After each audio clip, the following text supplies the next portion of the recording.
For 22 and a half years, I served in the United States Army. During my tenure, I was on many occasions asked to serve as the official, unofficial UFO consultant dealing with UFO matters in the areas of my assignment. As a result of my involvement, I was able to ascertain that the United States government knew a whole lot more about UFOs than it was telling the American public. That there was an intelligence involved, that there was a highly evolved technology. I learned that to a degree, we were carrying on a dialogue with this intelligence. We were making every effort we could to acquire this technology and make it part of our own existing technology. We did this, I was told, in the interest of national security. We also had an officially sanctioned deception program.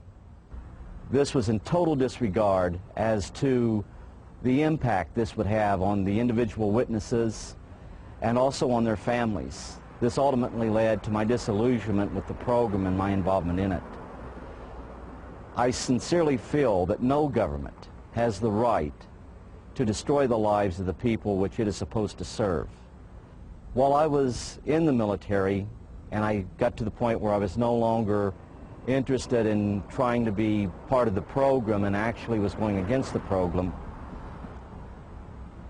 and I started to be very open and talking about what was going on. This resulted in every effort being made to try to destroy my military career. I was threatened and they even tried to force my military retirement, or I could face possible court-martial. These actions failed, of course, as you know. At one point, I even had an individual come up to me, point a gun at my head, and inform me we could have a training accident, and this would end this foolishness once and for all. I firmly believe that those of us that served in a capacity of the U.S. government in some form or fashion and who were exposed to the truth, we have a moral obligation to the UFO witnesses, the real victims of the UFO phenomena, to expose once and for all this policy and to reveal the truth, and that is, we are not alone in the universe. Robert Dean has a list of credentials a mile long. He served 4 years from 1963 to 1967 at Supreme Headquarters Allied Powers, Europe, the military arm of NATO. He was an intelligence analyst with a cosmic top-secret clearance. Well, Don, it began for me in 1963 when I was assigned to the Supreme Headquarters Allied Powers in Europe. I arrived in the summer of '63 and I was assigned to the Operations Division. I was further assigned to what we call SHOC, the War Room, the Supreme Headquarters Operations Center. And at that time, I was given a cosmic top-secret clearance, which was and still is the highest level of security access that NATO has. When I was assigned to the War Room, I learned that a study had been initiated in 1961, and everybody was talking about it. They were gossiping about it. And the subject was UFOs, and that intrigued me a bit. When that study was concluded in 1964 and it was published, and I was still working in the War Room at that time, I had access to this document. I had a chance to read it. And having been exposed to it, I must tell you honestly that my life has never ever quite been the same. Because I read first-hand reports, verifiable NATO military material that indicated that the UFOs were not only real, that they represented something far beyond anything I had ever imagined before. When the study was concluded in '64, they concluded that there were 4 different groups apparently coming and visiting us.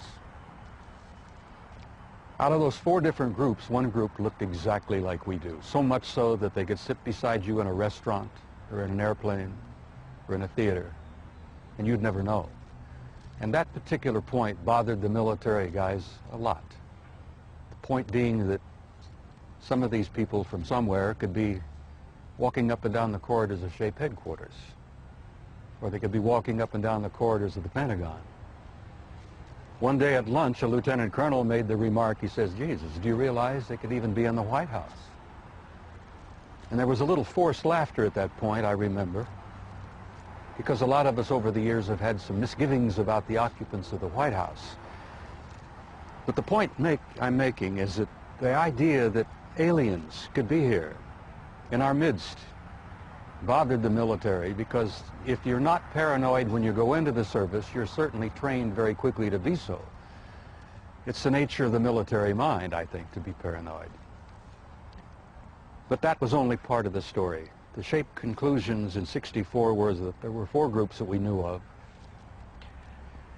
They were apparently interplanetary. Some very likely were interstellar. They even concluded that some of them could be intergalactic. When I retired in 1976, many of our military people knew at that point that we were not simply dealing with visitations from people from other planets or star systems. They had concluded by '76 that some of these visitors very well might be multidimensional in their source. The evidence that we had collected and the evidence that they had repeatedly demonstrated to us, and that's no accident. It became very clear after a time that there was a program or a process of some kind underway, that they had demonstrated over and over and over again that they apparently were able to manipulate matter and time. Now, this really shook up our scientists. There are a lot of new young scientists in particle physics today who talk about multiple dimensions. There's a brilliant young professor in New York by the name of Michio Kaku, who has written a brilliant book called Hyperspace, where they talk about 10 separate dimensions. I'm not enough of a physicist to try to explain to you what a dimension is, but the idea that there could be intelligences from somewhere else, from other dimensions, coming and going into our reality. It's been quite a shake-up in traditional science. I guess I speak out openly and bluntly about this because I feel so strongly about it. I violate my security oath every time I speak about it. I do it intentionally, and I do it on purpose, because I feel so strongly that the American people not only have a right to know the truth, but they have a need to know the truth. The truth, Don, apparently is simply this, that we're not alone, we've never been alone. We are apparently part of an infinite universe filled with intelligent life. I find that exciting. It doesn't frighten me. The SHAPE study concluded in '64 that if they, whoever they were malevolent or hostile, that they could have taken this planet and cleaned it up and eliminated us, turned us into dog food or whatever, a long, long time ago. That the historical evidence indicates that they've been with us a long time, and I've concluded that we had what I like to call an intimate interrelationship with at least one of those groups, the group that looks exactly like we do. And that point is, I don't like the word alien. I don't think the term alien is appropriate at all here. I like to refer to them as family. We're related to them. I think they had a hand in our being here. And I think the time has come where we're about to meet our extended family. It's going to be very soon, and the people are not ready. And one of the reasons I do speak out so bluntly and so openly is if in some small way I can help people get prepared for this. Because I believe that this reality, once we have accepted it and understood it and gone beyond the fear, will bring about an expansion of consciousness in the human race that will truly help us and prepare us to go out there and take our rightful place in that infinite community of life